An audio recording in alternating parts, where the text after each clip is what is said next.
नमस्ते नमस्कार साथीहरु, पुनः पनि स्वागत छ हजुरलाई मेरो युट्युब च्यानल मेरा टिप्स एन्ड ट्रिक्समा। र साथीहरु, आज फेरि पनि एउटा नयाँ भिडियो र नयाँ जानकारीको साथ आएको छु। र आजको भिडियोमा मैले हजुरलाई देखाउनेछु कि आफ्नो ल्यापटप अथवा कम्प्युटरमा भएको फोल्डरको कलरलाई कसरी हजुर चेन्ज गर्न सक्नुहुन्छ।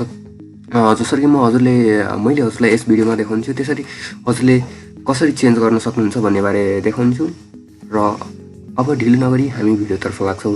र त्योभन्दा पहिले के भन्न चाहन्छु भने हजुरले हाम्रो च्यानललाई अहिलेसम्म सब्स्क्राइब गर्नुभएको छैन भने च्यानललाई पक्कै पनि सब्स्क्राइब गर्नु होला। र अब लागौँ भिडियोतर्फ। यहाँ हजुर मेरो स्क्रिनमा देख्न सक्नुहुन्छ, यहाँ 3वटा फोल्डर रहेको छ र यो फोल्डरहरूको जुन डिफल्ट कलर हुन्छ त्यो आफ्नो कलरमा रहेको छ। र यो फोल्डरमा मैले राइट क्लिक गर्दाखेरि यहाँ हजुर मेरोमा एउटा कलराइजको अप्सन देख्न सक्नुहुन्छ र यहाँ विभिन्न कलर्सहरू देख्न सक्नुहुन्छ। सिम्पली म यसलाई यो कलर सेलेक्ट गर्छु र यसको कलर हेर्न सक्नुहुन्छ हजुर चेन्ज भइसकेको छ। त्यसैगरी यो फोल्डरहरूको पनि कलर म चेन्ज गर्न सक्छु। आफूले चाहे अनुसारको कलरहरू यहाँ म चेन्ज गर्न सक्छु। साथीहरु, यहाँ हेर्न सक्नुहुन्छ यसको पनि कलर चेन्ज भएको छ। र यहाँ यसको फोल्डर आफूले चाहे अनुसारको कलर हजुरको यहाँ अप्सनमा छैन भने यहाँ कलर्सको अप्सन रहेको छ। यो कलर्सको अप्सनमा गएर पनि हजुर यहाँ चेन्ज गर्न सक्नुहुन्छ। यो कलर्सको अप्सनमा जानु होला। यो कलर्सको अप्सनमा गइसकेपछि आफूले चाहे अनुसारको कलर हजुरले यहाँ क्रिएट गर्न सक्नुहुन्छ। आफूले हजुरलाई कस्तो कलर चाहिएको छ त्यस्तो कलर हजुरले बनाउन सक्नुहुन्छ। यहाँ आफ्नो कलर क्रिएट गर्नुस् र एड कलरमा क्लिक गरिदिनुस्।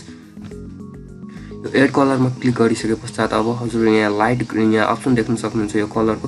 सिम्पली यसमा क्लिक गरेर आफूले चाहे अनुसारको कलर हजुरको फोल्डरको चेन्ज गर्न सक्नुहुन्छ।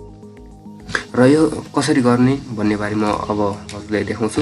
यसको लागि सिम्पली हजुर आफ्नो वेब ब्राउजरमा जानु होला र वेब ब्राउजरमा गइसके पश्चात हजुरले एउटा लिङ्क पाउनुहुनेछ डिस्क्रिप्सनमा। त्यो लिङ्कमा हजुरले क्लिक गर्नु होला। र त्यो लिङ्कमा गरिसके पश्चात हजुरले यहाँ एउटा यो डाउनलोडको अप्सन देख्न सक्नुहुन्छ। सिम्पली यो डाउनलोडको अप्सनमा गएर हजुरले यो सफ्टवेयरलाई डाउनलोड गर्नुपर्ने हुन्छ र डाउनलोड गरेर यो इन्स्टल गर्नु होला।